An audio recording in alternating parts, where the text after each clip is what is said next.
2021 only began like 72 seconds ago, but there is so much professional wrestling. I know I've said this before, but I need to say it again. Impact's so crazy. Not only did they have a special event last night, but next Saturday they got Hard to Kill, which is main evented by a cross-promotional warfare shimmer-a-dig. I don't even know what shimmer-a-dig is. I'm losing my sense of speech because my brain can't keep up. But it works for me because I get to come on here and take this the finger of power and give the good bits an up and the bad bits a down, which is what we're about to do for Impact Genesis, which was essentially one big tournament. Let's up those downs.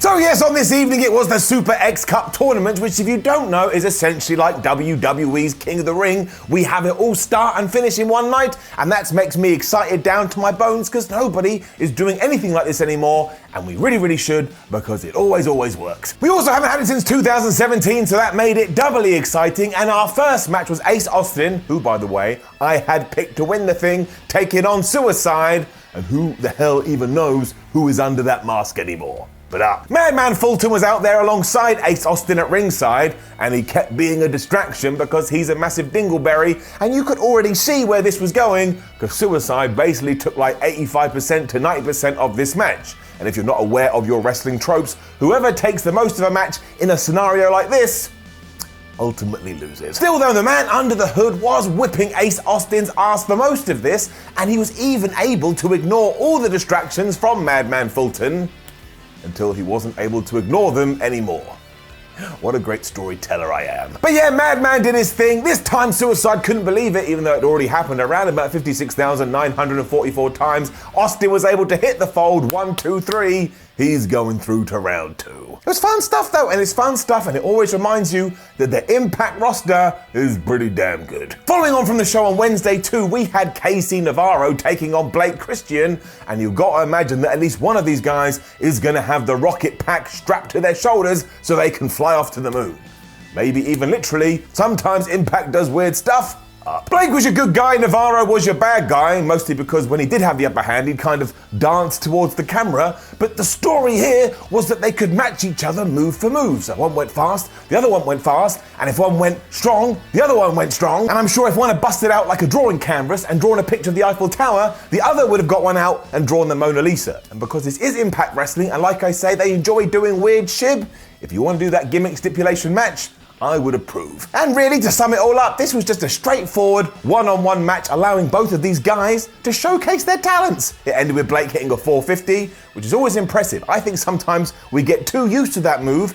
It's a man like just going round and round and round and round. Anyway, he hit it, 1, 2, 3. He is also moving on to the next round. First round bouts kept on coming too because then it was Cousin Jake taking on Daivari, the man who just seems to turn up to work whenever the hell he decides he wants to turn up for work. It really makes me laugh because he has no story, he just wants to fight. This was classic like big guy versus smaller guy. That's right.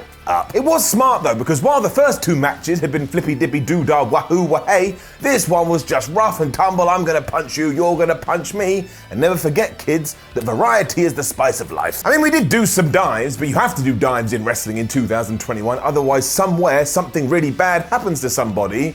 And kind of Cousin Jake did one too many of these, because he went for a crossbody in the corner, missed, and he went flying straight into the ropes. It did not look very nice. It allowed Daivari to get on top for a little bit, but again, just look at the picture we have here. Daivari, who can't clock in and clock out every single time Impact's on the air, or Cousin Jake, who we see all the time and is in a major feud. Eventually hit the Black Hole Slam. It was too much. 1, 2, 3. The tournament rolls on. And again, even if this wasn't the best tournament you've ever seen, the idea of a tournament in general is just entertaining. Okay, Impact, again, as always, I massively respect that they will do whatever the hell pops into their head. They are a very different and they are a very creative promotion, and sometimes people are gonna love what they do, and other occasions people are like gonna be, what the hell is going on? So while I am all behind this to a certain extent, what came next? It's a down, I'm an asshole. Because it was Crazy Steve versus Trey Lamar in our first round, and that kind of sounds like a paradox.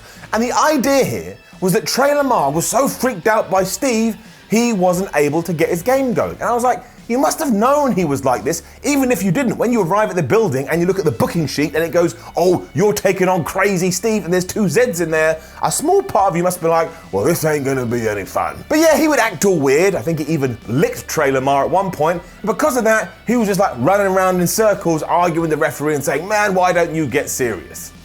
Just wasn't that believable, and I know I sound like a buffoon. From nowhere too, all of a sudden Lamar decided, you know what, damn it, I can do this, and he started to run wild, and it still didn't work, because then he got hit by that second rope DDT, and Crazy Steve won. This was not the best night for Mr. Lamar, although I bet when he got to the back, he washed his face. Had a quick interview with Moose as well to remind you that our main event had nothing to do with the Super X Cup tournament, and essentially, he's gonna kill Willie Mack. They're going to have an I quit match, and if Willie decides not to say I quit, Moose is going to send him to the hospital. I was like, what the hell is a hospital? Then I realized he meant local medical facility. That silly, silly Moose. Our man Ace Austin was then back to take on Cousin Jake, and this was classic strength versus quickness.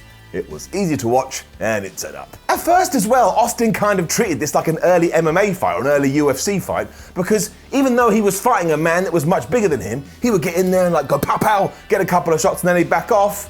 Eventually Jake just went wham and smashed him right in the face, and down he went. Jake was also having none of Madman Fulton, so at one point just dived onto both guys, but this was a really bad plan because it turned Madman into an angry man, and he started getting in Cousin Jake's face, but he never touched him because he's also a smart man and knew if he did do that, his boy Ace Austin would be DQ'd. What it did allow you to do though was 1, hate Ace Austin a little bit more, and 2, get Ace Austin back on top of the match. There was still this really good near fall by Cousin Jake when he whammed him with the black hole slam, because of course that's how he won his last match.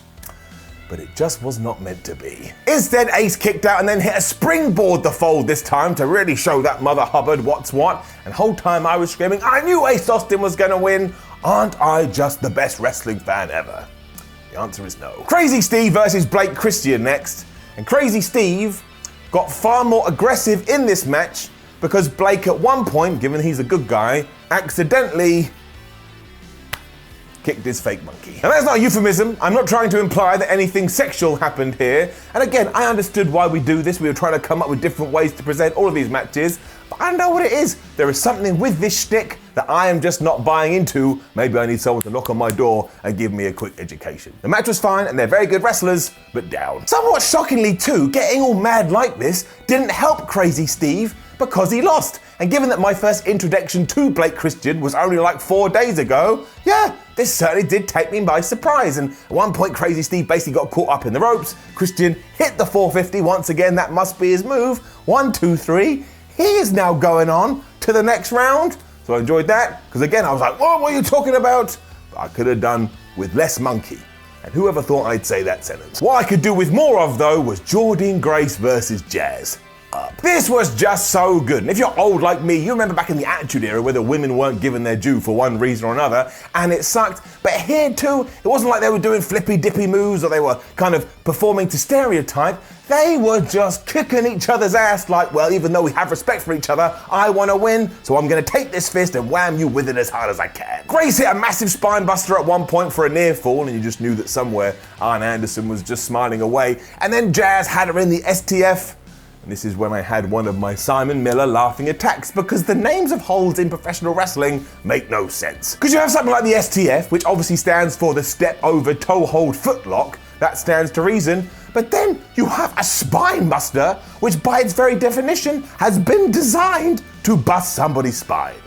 Never change. I have no real information on this either, but my gut would tell me we had a situation where Impact didn't really know what to do when it came to the finish. Because if this is going to be Jazz's last match, I can see Jordynne Grace going, hey, I'm happy to lose to her, she's a legend. But I can also see Jazz go, no, I'm on my way out, let me put over Jordynne Grace, she's a star of the future. And do you know what you do when you are in that situation? You use the most devastating move in all of sports entertainment. Because Jazz went for a roll-up, but it wasn't enough, so Jordynne reversed that with a roll-up of her own. And because she watches modern wrestling, I assume more than Jazz, she understands how to do it. 1, 2, 3, Jordynne Grace wins. If you're a modern wrestler too and you need to know what else to study, I can help you out with that. Obviously the most devastating move in all of sports entertainment, but also super kicks and Canadian destroyers, and learn how to smack somebody right in the balls. Getting back on task, this was a really good match. Finals of the Super X Cup next.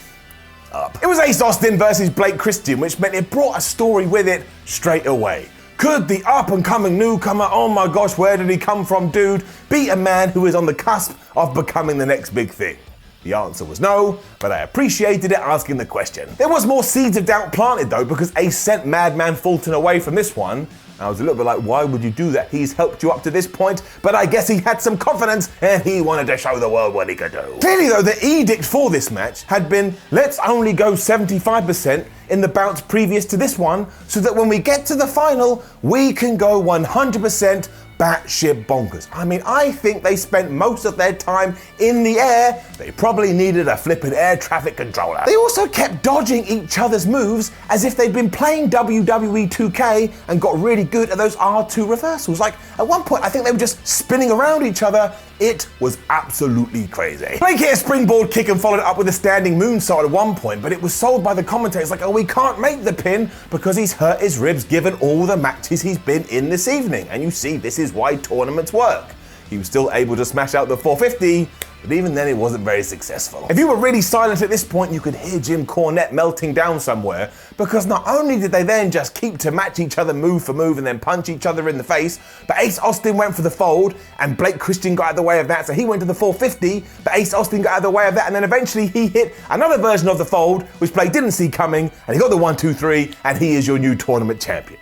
I mean, the finishing sequence there was not only damn brilliant, but it was pretty damn exhausting. He was presented with his cup afterwards. Not a cup, with a trophy. He didn't get a cup and go and drink from it. That would be absolutely rubbish. And while it was kind of obvious who was going to win this, being obvious in wrestling isn't the worst thing in the world, as long as it all makes sense. And have a guess what makes sense? This. Please, all promotions, give me more one-night tournaments. I know I said that a lot, but sometimes you need to shout things from the rafters, otherwise it doesn't happen. Which brought us to our main event, the I Quit match between Willie Mack and Moose, as Willie Mack finally tried to get one over his arch nemesis. He didn't, but what an inventive finish, which has clearly divided the internet up. And it was your usual I Quit match in the sense that moves that were hit here that may have been commonplace in other bouts all of a sudden had twice the damage, because you need to sell these things. The referee goes, hey man, do you quit? Do you quit? Go, no man, I don't quit. But I don't want to rag on it too much, because after that, it just escalated and escalated and escalated. Because Mack was kicking ass here in the early going, in the sense not only did he smash Moose with a chair, but he also hit that 6-star splash. But you know Moose, and if you don't, I'll tell you about him right now, he ain't gonna quit for no one. All it did was wind him up. He then hit a go to hell from the top through a table. Then he hit like 422 bookends. Then Willie Mack was back on his feet and he hurled a chair into Moose and then do a superplex through about another 10,000 chairs. All of this as well with no fans in the crowd and essentially dead silence. So even though the adrenaline would have usually been there, now is about there, there's no way this didn't hurt, ironically, like hell. None of this seemed to affect Moose on this evening though, like he'd leveled up his HP to some crazy kind of levels, and it honestly looked like he was going to break Willie Mack's neck. He talked about it in the promo earlier, it looked like he was about to break his neck, when all of a sudden, who came out but Willie's friend, Rich Swann, the Impact World Wrestling Champion. Hoping that his buddy wasn't going to die, he tried to reason with Moose and he said, look, if you just leave him alone and you just say I quit right now, this can all be said and done and I will give you a future title match. So Moose got a microphone, he said, thank you, I quit. So even though it means he technically lost, his whole journey over the last few months has been to get a Impact World Championship match, and now he's got it. And I know it's a little bit controversial, but I really did think it was very inventive. Somehow too, it also made Moose look even bigger and even crazier than he has been recently. So I just want to say I was wrong. I thought all the nonsense with EC3 didn't work. I was incorrect, it did, and Moose now feels like a flipping big deal because of it, and has his world title match. And how does that tie into all the Kenny Omega stuff? We gonna find out. So while I don't think the Impact ever needs to do back-to-back Saturday shows, this was actually still quite entertaining, and overall, is getting it up. Now don't forget to leave a comment below and let us know what you thought about Genesis. Like the video, share the video, and subscribe. Head over to whatculture.com, read yourself some articles, follow What Culture on Twitter, What Culture WWE, and watch more videos here on What Culture Wrestling. My name is Simon from What Culture. Make sure you have a good Sunday. I'll see you in the week.